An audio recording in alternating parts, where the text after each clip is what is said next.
When we talk about writing for MMJs, you're already shooting, you're collecting sound, you're coming back and you're editing your story. Writing is what brings them all together. You can hear Daryl Bullard coming before you see him. Sure ain't gonna sneak up on nobody, are we? So number one, let's keep it simple. Write to your video. We have to let the pictures we shot dictate what we're writing. Okay, pull it up. Joe Streller demonstrates just how powerful this morning's twister was. Go in there that far.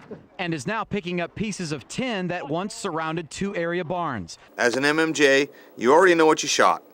You probably just shot it, so it shouldn't be too hard to think of that or to look at it and start to think of words that go along with those pictures.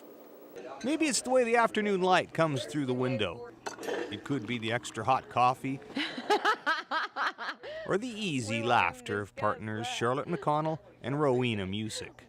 What do y'all talk about? Oh, they really get on old Rick down there. Right off the bat, I want to see faces, I want to see sound, I want to see something that engages a viewer. I don't want to see backs of heads. Go. Dodgeball! Your first line is going to set the pace and it's going to set the tone. What's so proudly One by one, they marched to the Capitol by the tens, the twilight. by the hundreds, by the thousands. So, who's this person we're seeing on a TV screen? Why do they matter? What are they doing? Our script should sort of reflect those things. The mail came in this morning and Sally Irvin can't wait to get her hands on the sharp, bony things inside this box. Those are really nice. When we're talking about humanizing our copy, I think what we're talking about mostly is telling someone why they should care about this person that you're showing in a sequence or you're showing in your story. What is it about them that matters the most? And what kind of detail can you tell about them? What kind of information have you gathered that you can that makes us care for them? Oh my, look at him. His ears are up, he's dragging me, he wants to walk. Number 5, write like you talk. In other words, you got to say your story out loud, then you got to read it out loud when you write it. You need to read it to somebody else. You need to say it constantly to yourself so that you get used to the sound of your voice. It's pretty much salt and lime. Just down the street at the Brain Freeze snow cone stand, Alexandria Baker still makes salty frogs for the thirsty. Oh yeah. This is kind of a delivery thing, but I think a habit a lot of people get into is letting every sentence trail off so that you finish down below. That seems to be the way a lot of broadcasters talk in the beginning, and it doesn't sound very natural. I like to use punchy verbs, like you're just seeing something. Wow, look at that. This is amazing. They were meant to roam free. So when you put a bison in a tight space, Ranger Ralph Bryant says they don't like it. They're older bulls and pretty agitated right now. Common rule with writing to sound bites is reporters paraphrase information, story subjects, interviews, give emotion. Friends don't let friends vote Democrat. I also kind of like juicy details. I like to know something about somebody that sort of reveals their human condition or sort of brings you in closer. I've been doing this about 40 years. Long time. When I cut a voiceover, I like to leave spaces between sentences, sometimes in the middle of a sentence, between a phrase or two. But every year now, for much of the past 40, managers and volunteer cowboys round up as many of the bison as they can.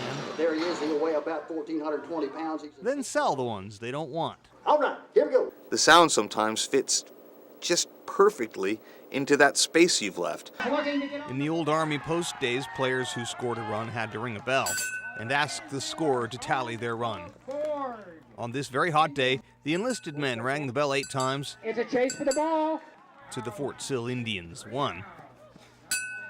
Generic shots, wallpaper, we've all seen it. It's when your script does not match the pictures on the screen. You have a meaningless pan across something. Your solution is one of two things. You either leave the shot out or you change your script to match the picture.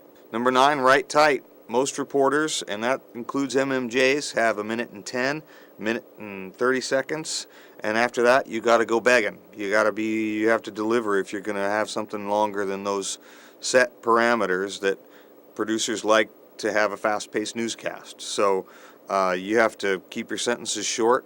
You have to have natural sound and things to keep up the pace, but the sound bites should be short, the sentences should be short, and everything should be active so that you cover a lot of ground in a short space of time. Bad stuff.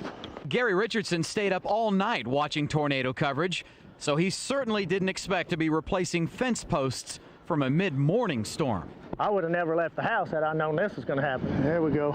Number 10, keep your writing simple. As someone who does quite a few features, I tend to let my writing sometimes get a little bit too flowery. I think I'm writing some kind of love poem to myself. Defined by water, nourished and fed. In south central Oklahoma, from Bird's Mill all the way to the Red River, streams run clear. The pools teem with fish rare in other parts of the state.